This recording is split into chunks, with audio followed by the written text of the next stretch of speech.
Salam alaikum. On a vu dans la vidéo précédente les ondes mécaniques progressives. Dans cette vidéo, on va voir les ondes mécaniques progressives périodiques. Très bien. Soyez toujours les bienvenus, bien sûr. Alors, comme vous voyez, je commence par des activités. Alors, regardez la première figure. On a effectué un mouvement de va-et-vient, on a créé une perturbation. Ça, c'est la propagation d'une onde mécanique progressive. Maintenant, je vais essayer d'effectuer un mouvement qui se répète. Donc je vais effectuer un mouvement périodique. Alors je vais avoir une succession de déformations qui va nous donner cet aspect. Alors propagation maintenant le long d'une onde progressive dans l'air. Alors regardez maintenant, au lieu d'effectuer un mouvement de va-et-vient de membrane du haut-parleur, je vais le relier à un générateur GBF qui effectue un mouvement périodique, pour avoir un mouvement périodique des membranes qui va nous créer une succession de compression et de dilatation. Donc c'est une onde progressive périodique. Je peux créer une onde périodique à la surface de l'eau. Regardez maintenant, au lieu de faire tomber une pierre, je vais maintenant utiliser une pointe relié à un vibreur qui effectue un mouvement périodique, et comme ça je vais créer une succession, comme vous voyez, de rides circulaires. Très bien. Alors avec une pointe, on obtient des ondes circulaires. Et si je relie maintenant le vibreur à une réglette et qui tape ça, on obtient des ondes rectilignes, comme vous voyez. Bien. Dans les ondes périodiques, il y a toujours deux périodicités. Lesquelles? Temporelle. Concernant le temps, on va symboliser par T, et une périodicité spatiale concernant une distance qu'on va représenter par lambda. Très bien. Alors regardez le cas de la périodicité temporelle. On l'obtient lorsqu'on vous donne une élongation. Ça veut dire l'axe des abscisses, c'est un axe de temps. Alors regardez ce mouvement, regardez cette courbe, c'est une sinusoïde. Oui. Ça commence de zéro. Oui. Donc c'est l'élongation de la source. La source, elle commence toujours à l'instant zéro. Regardez ce phénomène, il se répète, non? Oui. Alors entre deux sommets, il y a une durée. Oui. Cette durée, elle est la même, c'est toujours la période T ou bien la période temporelle. Alors pour un point M du milieu, alors l'élongation ne commence pas à zéro, elle commence à un instant qu'on appelle le retard. Et le phénomène se répète comme la source, elle est aussi périodique de période T. Bien. Le phénomène périodique, pas forcément qu'il soit sinusoïdal. Regardez cette courbe. Il n'est pas sinusoïdal, mais c'est un phénomène qui se répète, non? Donc la durée se répète, donc c'est un phénomène périodique. Regardez comment je peux déterminer l'amplitude. Alors entre les sommets, voilà, je vais marquer une ligne. Entre les minimes et notre ligne, je divise par 2, j'aurai une moitié 0. Alors à cet axe-là, je peux compter maintenant. Cette distance, c'est ce qu'on appelle quoi? Amplitude. Bien. Tu passes. Alors regardez maintenant pour une vague dans la surface de l'eau. Que va-t-il se passer à un point M lorsque l'onde atteint le point M? Est-ce que le point M reste à sa position? Non. Il va effectuer un mouvement de va-et-vient. Alors lorsque le creux, voilà, le creux arrive à point M, il va descendre. Lorsque la crête atteint le point M, il va monter. Et comme ça, il va avoir un mouvement de va-et-vient. Une sinusoïde, il est aussi périodique. Alors, définition, c'est quoi une période temporelle? C'est quoi une période temporelle?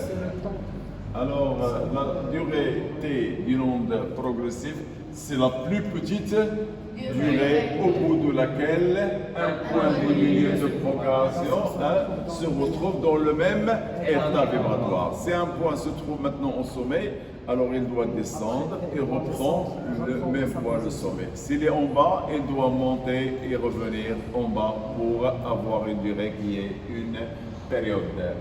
Et c'est quoi la fréquence? C'est quoi la fréquence? De l'onde, c'est l'inverse de la période, c'est-à-dire le nombre de cycles. On veut dire par cycle, nombre de périodes par seconde. Bien, périodicité spatiale. Alors ça concerne l'aspect, parce que l'aspect, toujours dans l'aspect, l'axe des abscisses est un axe de distance. Alors regardez par exemple cet aspect de la corde. Alors, entre les deux sommets, cette distance, elle reste la même ou non? Donc, elle est aussi périodique de période lambda. Et qu'appelle-t-on lambda? C'est une longueur d'onde. Bien, alors, tu passes dans l'eau maintenant. Regardez, dans l'eau, on peut avoir des ondes soit circulaires, soit rectilignes. Alors, regardez la différence de couleur qu'on a là. Elle est due à la lumière émise par un stroboscope. Alors toujours les points, les traits clairs, ils représentent des crêtes. Et la distance entre deux crêtes, ça s'appelle lambda. Et la couleur bleue ici, ou en général qui est noire, alors elle représente les creux, les points en bas. Entre deux points en bas, la distance est toujours quoi? C'est lambda. Mais entre un clair et un bleu, c'est lambda, c'est 2, c'est la moitié. Définition. La périodicité spatiale ou bien la longueur d'onde. Qu'appelle-t-on la longueur d'onde? Allez-y, c'est la distance parcourue par l'onde pendant une période. Très bien. D'abord, la relation, on va voir la relation entre la périodicité temporelle et la périodicité spatiale.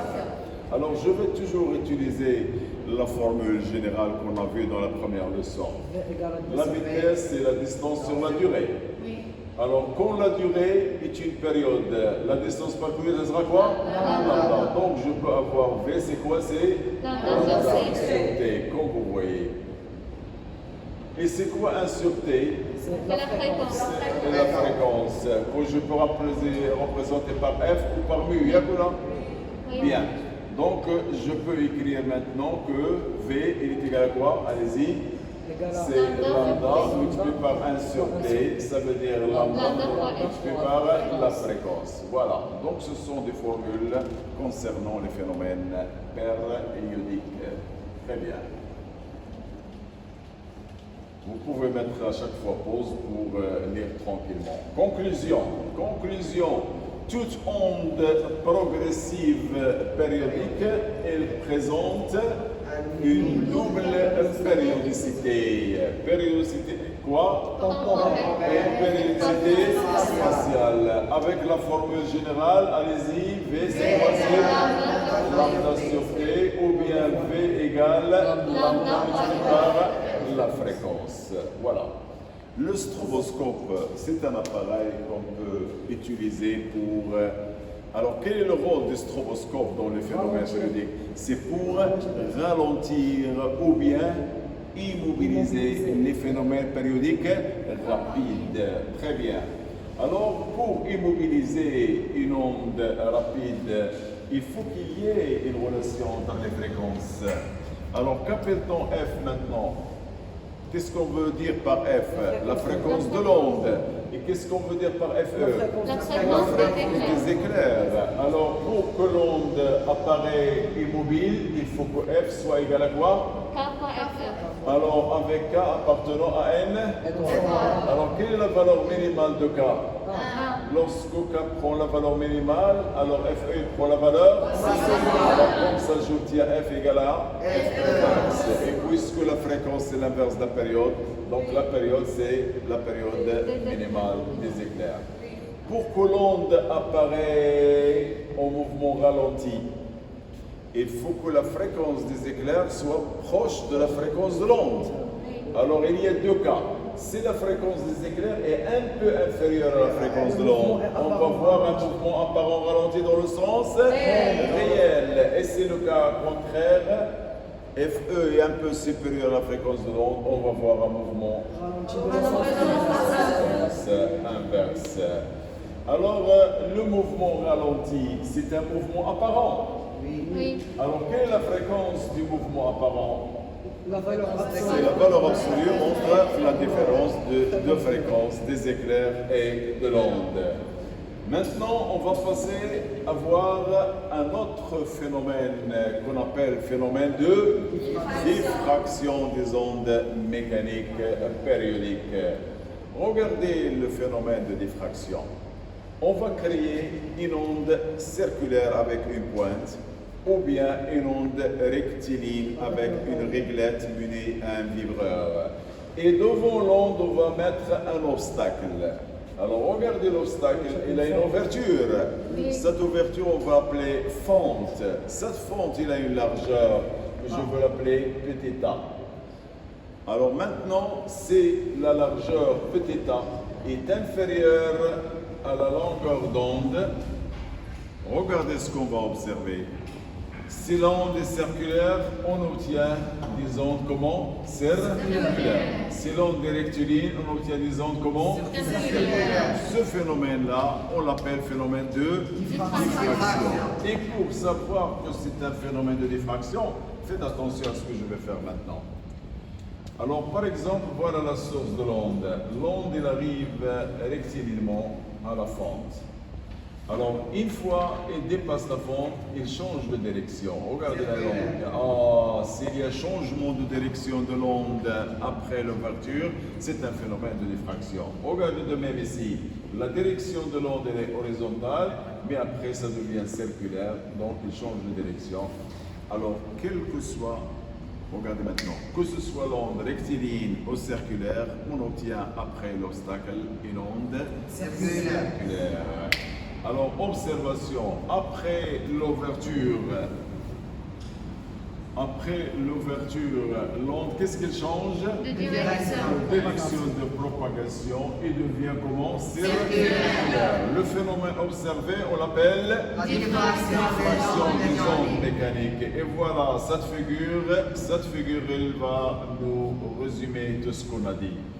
Si je prends par exemple une onde rectiligne, alors, qu'appelle-t-on la distance entre deux rides de même couleur? C'est la longueur d'onde. Regardez maintenant, je compare la largeur de l'ouverture ou bien de la fente avec la longueur d'onde. Alors, si cette largeur est inférieure ou égale à lambda, on obtient cette onde qui est circulaire. Regardez la direction de l'onde horizontale, j'obtiens d'autres directions, c'est-à-dire il y a changement de direction. Qu'appelle-t-on l'onde qui vient à l'ouverture?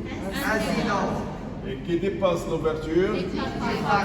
Regardez maintenant, si l'ouverture a une largeur supérieure à lambda, qu'est-ce qu'on va observer après la fente? Si l'onde est rectiligne, elle reste mais limitée, qu'on appelle onde diaphragmée. Très bien, très bien. Le phénomène de dispersion maintenant, donc on a parlé de phénomène de diffraction. On a utilisé un obstacle avec une ouverture en comparant la largeur de l'ouverture de la fente avec la longueur d'onde. Maintenant, je vais passer au phénomène de dispersion. Alors, je vais utiliser une cuve à onde où il y a de l'eau. Alors, je vais par exemple utiliser une pointe munie à un vibreur pour créer des ondes circulaires. Mais à chaque fois, je change la fréquence du vibreur, c'est-à-dire la fréquence de l'onde. Regardez pour des fréquences différentes. Voilà ce qu'on va observer en utilisant le stroboscope. Alors, comme vous voyez, entre deux rides claires, il y a une grande distance. Par contre, là, la distance elle est très petite. Ça veut dire qu'il y a changement de longueur d'onde. Bien, voilà ce qu'on va obtenir. Pour chaque fréquence, comme vous voyez, on a fait mesure des longueurs d'onde. Ici, j'ai un 10-2, je vais oublier. Voilà. Les valeurs données, multipliées par 10-2 pour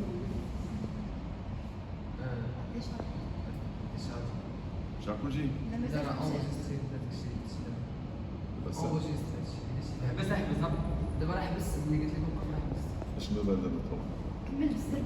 زير بلاتي ماشي بشارجر ولا بشارجر ديالو عندك شارجر كاين شارجر في شارجر ديال الكاميرا عندي ولكن خصك تخرج الباتري وكذا ولا ما يدخلش